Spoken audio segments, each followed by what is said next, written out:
하나님 말씀 보겠습니다. 이사야 49장 14절부터 19절까지 지난번에 봤던 본문인데요. 한 번 더 봅니다. 이사야 49장 14절부터 19절 한 목소리로 읽겠습니다. 오직 시온이 이르기를 여호와께서 나를 버리시며 주께서 나를 잊으셨다 하였거니와 여인이 어찌 그 젖먹는 자식을 잊겠으며 자기 태에서 난 아들을 긍휼히 여기지 않겠느냐. 그들은 혹시 잊을지라도 나는 너를 잊지 아니할 것이라. 내가 너를 내 손바닥에 새겼고 너의 성벽이 항상 내 앞에 있나니 내 자녀들은 빨리 걸으며 너를 헐며 너를 황폐하게 하던 자들은 너를 떠나가리라. 내 눈을 들어 사방을 보라. 그들이 다 모여 내게로 오느니라. 나 여호와가 이르노라. 내가 나의 삶으로 맹세하노니 네가 반드시 그 모든 무리를 장식처럼 봄에 차며 그것을 띠기를 신부처럼 할 것이라. 이는 내 황폐하고 적막한 곳들과 내 파멸을 당하였던 땅이 이제는 주민이 많아 좁게 될 것이며 너를 삼켰던 자들이 멀리 떠날 것이니라. 아멘. 15절 그 하반절과 16절 한 번 더 읽을게요. 그들은 혹시 잊을지라도 나는 너를 잊지 아니할 것이라. 16절 내가 너를 내 손바닥에 새겼고 너의 성벽이 항상 내 앞에 있다. 지난번에 말씀했듯이 우리는 하나님 손바닥에 새겨진 존재들이다 라고 하는 거예요. 여러분, 여기에는 신학적으로 이제 두 가지의 깊은 뜻이 있습니다. 하나는 하나님의 절대적인 주권. 한 번 더 얘기할게요. 하나님의 절대적 주권. 이게 이제 절대적 주권이라는 게 뭐냐면 쉽게 얘기해서 우리가 태어날 때 우리의 의사가 반영이 돼야 안 돼요. 나는 부잣집에, 박씨 집에, 그리고 서울에 이렇게 태어나고 싶다. 내가 의사를 표현을 합니까? 못하죠. 안 되죠. 태어나고 봤더니 저는 농부의 아들이에요. 그리고 김씨 집안에 이렇게 태어났단 말입니다. 이거는 나의 어떤 선택적인 요건이 하나도 없다는 거예요. 이런 거 비슷한 거예요. 하나님의 절대적 주권은 여러분과 상의해서 야, 내가 너를 구원해 줄까? 그럼 어떻게 하면 좋겠니? 내가 너를 이렇게 해서 그 죄에서 한번 구하고 싶은데, 이런 게 아니라 하나님의 선택적인 은혜가 있어서 일방적으로 우리를 이렇게 끄집어냈다는 겁니다. 여러분, 그 물에 빠진 사람 이렇게 보면은 어떻게 해야 돼요? 1번 고향이 어디냐고 묻는다. 왜 빠졌느냐고 묻는다. 2번 건지고 본다. 뭐죠? 몇 번이죠? 2번입니다. 2번. 새벽에 정신 차리라고 이렇게 시험 낸 거예요. 그러니까 고향이 어디냐, 왜 빠졌느냐, 왜 가다가 물에 빠져서 실수하느냐, 수영을 배웠냐, 못 배웠냐. 그거 아니죠. 그리고 물에 빠진 사람은 어떻게 합니까? 그 사람의 의사와 상관없이 일단 구원해 내고 보는 거예요. 이게 이제 하나님의 절대적 주권을 우리가 우리의 언어로다 이렇게 설명을 하면은 요 정도로 이렇게 설명을 할 수 있을 것 같아요. 자, 여기 하나님의 절대적 주권에는 구원이라고 하는 게 분명하게 있는 겁니다. 그래서 우리를 하나님의 절대적 주권으로 이 자리에 앉혀놨다라고 하는 거예요. 자, 그리고 여기에 또 어떤 신학적인 뜻이 있느냐면 두 번째는 하나님의 절대 보호의 대상이 여러분과 내가 된다. 그래서 손바닥에 새겼다는 거예요, 여러분. 그러니까 여러분 엄마라든지 아빠가 이렇게 보니까 아이를 제대로 보호를 못해요. 저도 손자를 이제 가끔가다 보는데, 우리 집사람도 보는데 둘이서 굳은 결심을 서로 이야기합니다. 우리 잘 봐야 된다. 잘못 보면은 10번 잘 보다가 한 번 어떻게 하다가 뭐 어디 넘어지게 한다거나 어디 다치면은 10번 잘 본 게 아무 소용이 없더라고요. 이번에도 이놈이 차 문을 닫는데 거기에 손가락이 이렇게 낀 거예요. 그러니까 우는 거예요. 그러니까 지 엄마가 있다가 괜찮다고 하는데 얼굴 표정을 보니까 괜찮은 게 아니야. 나를 원망하는 거예요. 그러니까 부모님이 앞에 있는데도 자녀가 다쳐요, 안 다쳐요? 다치는 거예요. 보호를 완벽하게 못합니다. 아니 누가 다치게 어디 팔 부러지게 부모가 이렇게 내놓는 데가 어디 있어요? 그런데 한계가 있는 거예요. 그러니까 사람이 사람을 보호하는 것은 한계가 있습니다. 여러분 멀리 타국에 가 있든지 군에 가 있든지 객지에 가 있는 자녀들, 제가 주일이면은 꼭 목회기도 때 이 기도를 이제 하지 않습니까?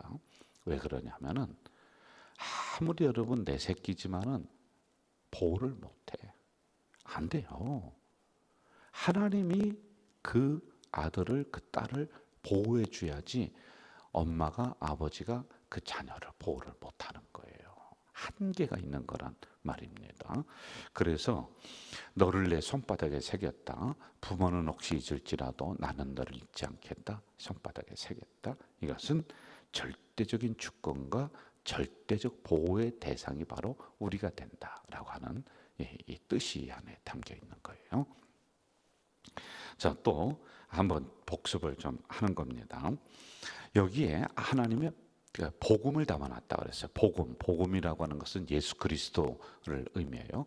여러분 새기려면은 글씨를 쓰면은 지워집니다. 그렇죠? 그런데 이 몸에다가 새겨요. 그 뾰족한 송곳이나 바늘로다가 먹물을 콕 찍어서 톡톡톡톡 찍어 이렇게 살을 팝니다. 그럼 피가 나오는 거예요. 그리고 그 먹물이 살 속으로 스며들잖아요. 그러면 지워지지 않는 문신이 되는 거란 말이죠. 자, 이 문신은 절대 지워지지 않습니다. 그런데 여기에는 피가 납니다. 여러분 구원받았어요? 구원받으면 하나님의 자녀, 예수 그리스도로 구원받은 하나님의 자녀가 되는 줄 믿습니다.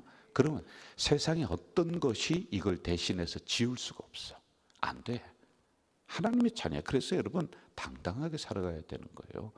나는 세상 사람들처럼 돈이 없지, 뭐 그들처럼 어떤 사람 명예가 있는데 명예가 없지. 그것보다 더 큰 하나님의 자녀라고 하는 걸 새겨놨단 말이에요. 지워지지 않는단 말이에요. 그래서 오늘도 여러분 이 믿음의 의식을 가지고 우리가 당당하게 이 세상을 향해 나가시기를 주의 이름으로 축원합니다. 그리고 또 새기려면 어떻게 해야 되냐? 피가 나. 이게 예수 그리스도의 보혈로 여러분을 새겨서 써놨다는 거예요. 어디에? 하나님 손바닥에. 여러분 손바닥 늘 이렇게 보는 거 아니에요? 예? 이 정도예요. 그래서 예수 그리스도의 보혈, 십자가의 은혜가 이 구절 속에 있는 거다. 이렇게 말씀을 드렸습니다.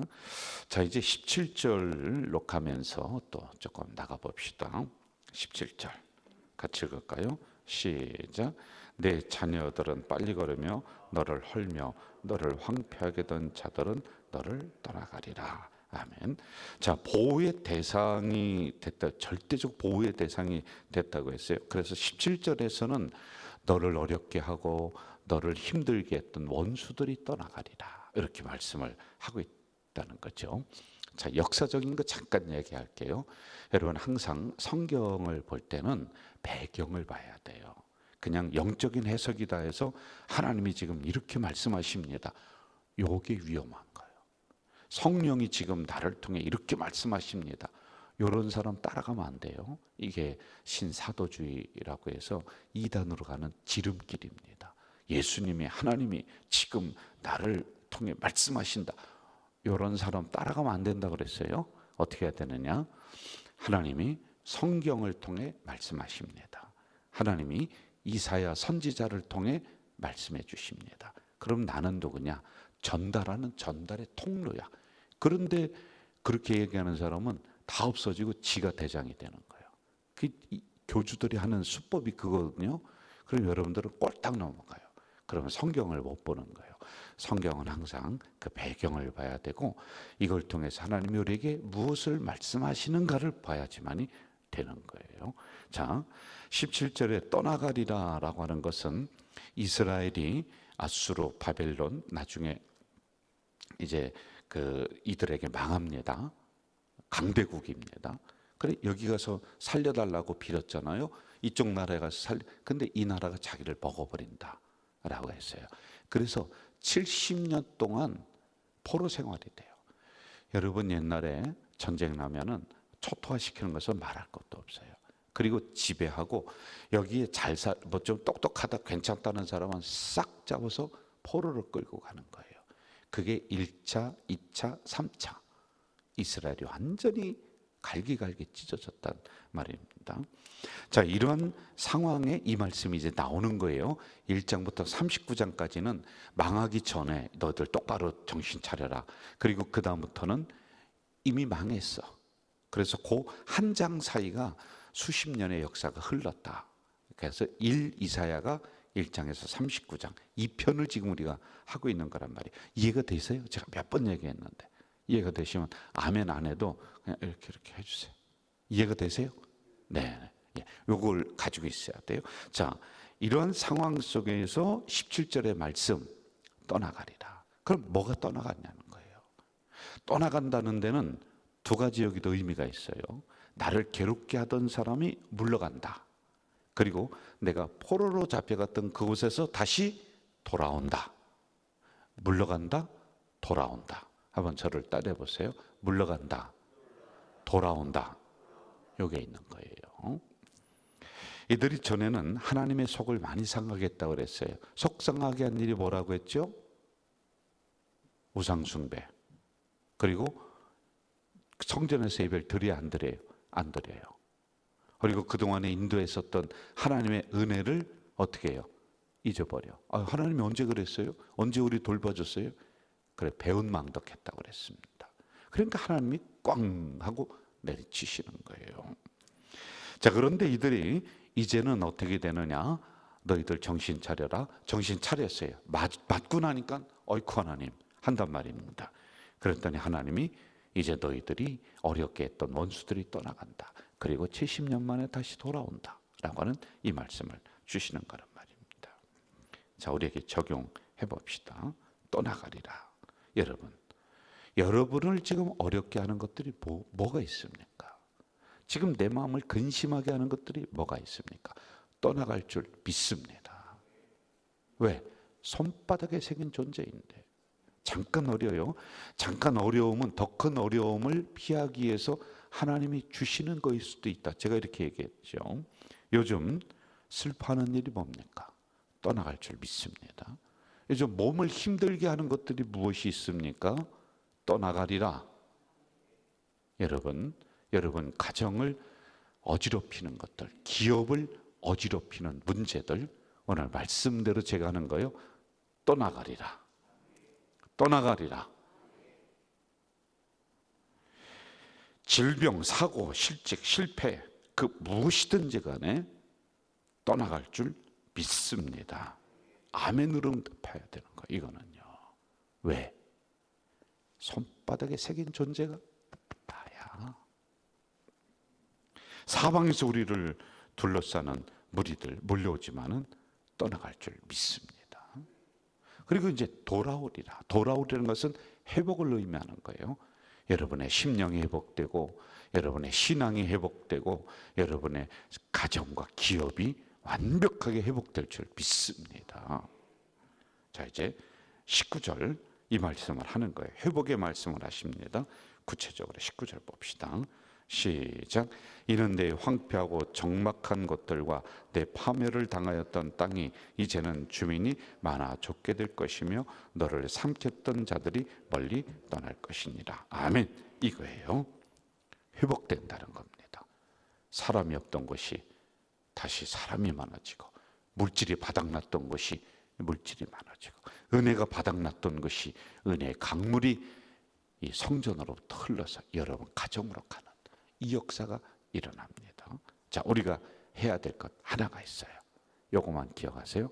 한번 저를 따라 봅시다. 나는 하나님 손바닥에 새긴 존재다. 손바닥 보세요. 하나님 손바닥에 여러분의 이름이 있어요. 그래서 오늘도 이 믿음으로 당당하게 승리하는 하루 되시길 주의 이름으로 축원합니다. 사랑하시는 아버지 하나님, 이 새벽에 연약한 저희들을 깨우시고 불러주셨습니다. 감사합니다. 오늘 주신 말씀 가슴에 새기며 살아가겠습니다. 오늘도 믿음으로 승리하며 살아가겠습니다. 늘 동행해 주시옵소서. 우리는 어떤 일이 있다 할지라도 손바닥 탁 피며 그렇지, 하나님 손바닥에 새긴 존재가 바로 나지, 그리하며 믿음으로 승리하고 하나님 앞에 당당하게, 세상 앞에 당당하게 살아가는 우리가 되도록 도와주시옵소서. 예수님의 이름으로 기도하옵나이다. 아멘. 하늘에 계신 우리 아버지, 아버지의 이름을, 아버지의 나라가 오게 하시며 아버지의 뜻이 하늘에서와 같이 땅에서도 이루어지게 하소서. 오늘 우리에게 일용할 양식을 주시고 우리가 우리에게 잘못한 사람을 용서하여 준 것 같이 우리 죄를 용서하여 주시고 우리를 시험에 빠지지 않게 하시고 악에서 구하소서. 나라와 권능과 영광이 영원히 아버지의 것입니다.